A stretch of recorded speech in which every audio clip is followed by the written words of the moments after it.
Namaskaram and welcome to yet another chapter in the Seeker's Journal. So, after the Mahashivratri volunteering, I came back to Bangalore and got back to volunteering and my own daily activities and my intensifying intense sadhana. So now I was, sort of more established in my practices. The experiences were happening more effortlessly on a daily, regular basis. At the same time, while I was in the ashram, I bought the first copy of the death book. The book was available at least 2 days before, it was open outside the ashram, because most of the people were waiting for the death book and they had already ordered through different e-commerce websites. Here, while we're doing volunteering at the ashram, we had the first-hand experience of buying the book before it was available in the market. So all the volunteers, everybody were reading the death book. And at the same time, while I was at the ashram, although I knew that I may not be able to maintain the ambience and everything, because I come from the tribal background where most of the people, ethnic people, where people normally use alcohol and non-veg food and everything. Because of that reason also, and also because of my own lifestyle, because I frequently traveled. So because of that reason, I was still not ready to accept or bring Linga, Bhairavi, Yantra or the Sadhguru Sannidhi at home. So I went for the another option that would actually fit my lifestyle. So I invited the Dhyanalinga Yantra and Linga Bhairavi Gudi.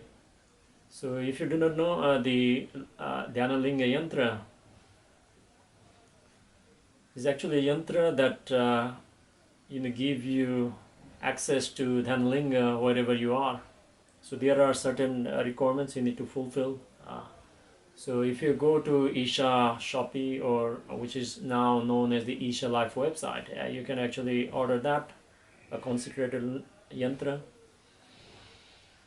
And the Devi Gudi is basically the miniature version of the Linga Bhairavi temple.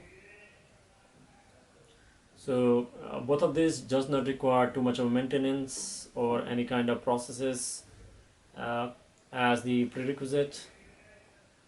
So I am really privileged that at one time I was against all this, but now since I know the first-hand experience of the significance of this consecrated energy forms and yantras and temples. So I came back to Bangalore and then I set it up, and then I was just sitting over there and I was I set it up, I burned the lamp to the Devi Gudi, and this was the first time I had set it up without much care. And I just if you have the Isa Chants app in your mobile or iPad or any device, so I just played the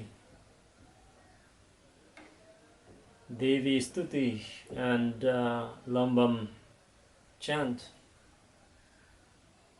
I was not even closing my eyes, or I was not even trying to meditate or anything, but it just exploded So I think this is the significance of, you know, using the combination of the yantra, the mantra, and then the initiation and the processes you go through. It opens up different dimensions of experience. So since then, I've not left, just becoming available to the grace of the Devi. And it's not only me, like whoever meditator I found, most of them has got the Devi yantras at home, and for most of the people, like the access to the Devi is more open. In Sadhguru's own words. So just by inviting the Dhyanalinga Yantra and Devi Gudi, with very less maintenance from my side, it has worked phenomenally for my spiritual growth. So if you are also willing, you can invite even Sadhguru Sannidhi, Linga Bhairavi Yantra, Linga Bhairavi Avigna Yantra, Dhyanalinga Yantra, and even the Devi Gudi also. It is going to make a lot of difference in your practices and the space where you do your sadhana.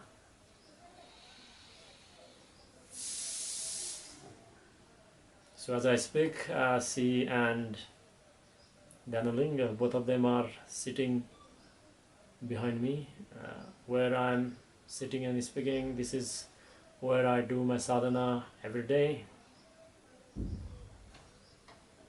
So this is a certain possibility that every seeker must make use of it.